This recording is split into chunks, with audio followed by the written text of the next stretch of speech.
যাচ্ছি? এই তো সময় হয়ে যাবে, চলো মুভি শুরু হয়ে যাবে, তাড়াতাড়ি চলো। না শপিং যাব। না না মুভি আগে দেখিনি, শপিং তারপর শপিং। দুজনে কোথায় থাকে? একদিন ফাঁকা সময় হলেই দিনটাকে কিভাবে ইউটিলাইজ করব এই নিয়েই ঝগড়া শুরু হয়ে যায়।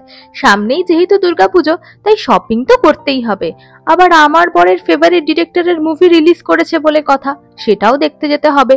তাই দুজনের মন রাখতেই সকাল সকাল বেরিয়ে পড়ি।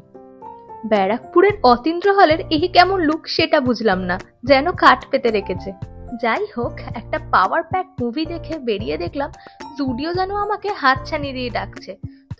জুডিওর ফেস্টিভ কালেকশন কিন্তু তখনও সেরকম কিছু চোখে পড়েনি, তবে জুয়েলারিগুলো ছিল কিন্তু বেশ আই ক্যাচিং।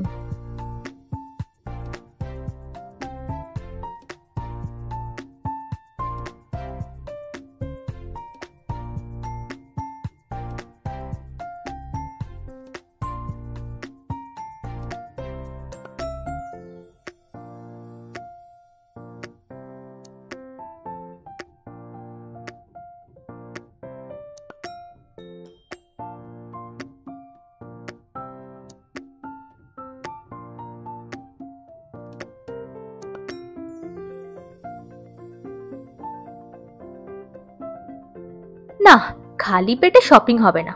ব্যারাকপুর মানেই দাদা বৌদি, কিন্তু আমরা চলে গিয়েছিলাম আর্সালানে।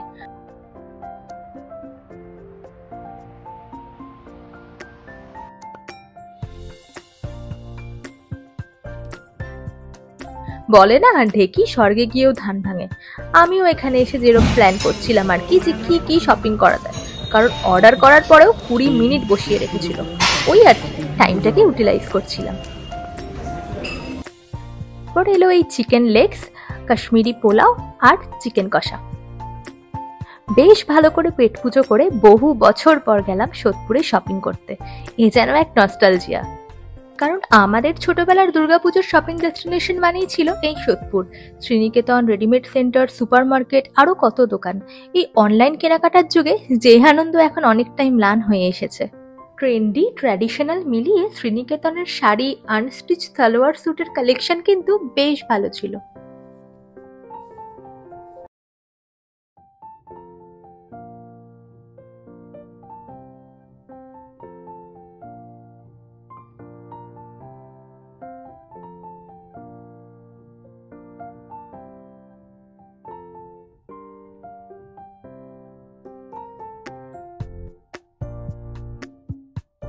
তারপর রেডিমেড সেন্টার থেকে বেশ কিছু শপিং করার পর বৃষ্টির মধ্যে আমরা চলে যাই ম্যাক্স ট্রেন্ডস অ্যান্ড প্যান্টালুন্সে, যেখানে চোখে পড়ার মতন কালেকশন একমাত্র কিন্তু আমি প্যান্টালুন্সেই পেয়েছি, স্পেশালি ইন্ডিয়ান ওয়্যার।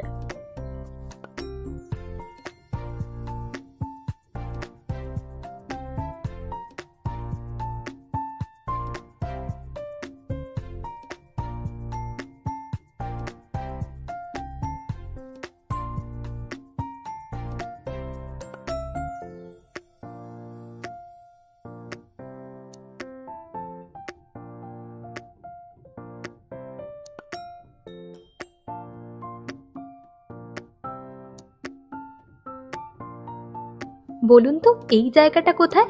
হ্যাঁ, ব্যারাকপুরের ঐতিহ্য হনুমান মন্দির। তারপর অনেকটা রাত হয়ে যাওয়ায় সুদামার বিখ্যাত রোল খেয়ে আমরা বাড়ি চলে আসি। সো এটাই ছিল আমাদের দুর্গাপুজোর ফার্স্ট শপিং ব্লগ। ভিডিওটা ভালো লাগলে অবশ্যই লাইক, কমেন্ট অ্যান্ড সাবস্ক্রাইব করবেন, আর বেল আইকনটা কিন্তু অবশ্যই ক্লিক করে দেবেন। বাই।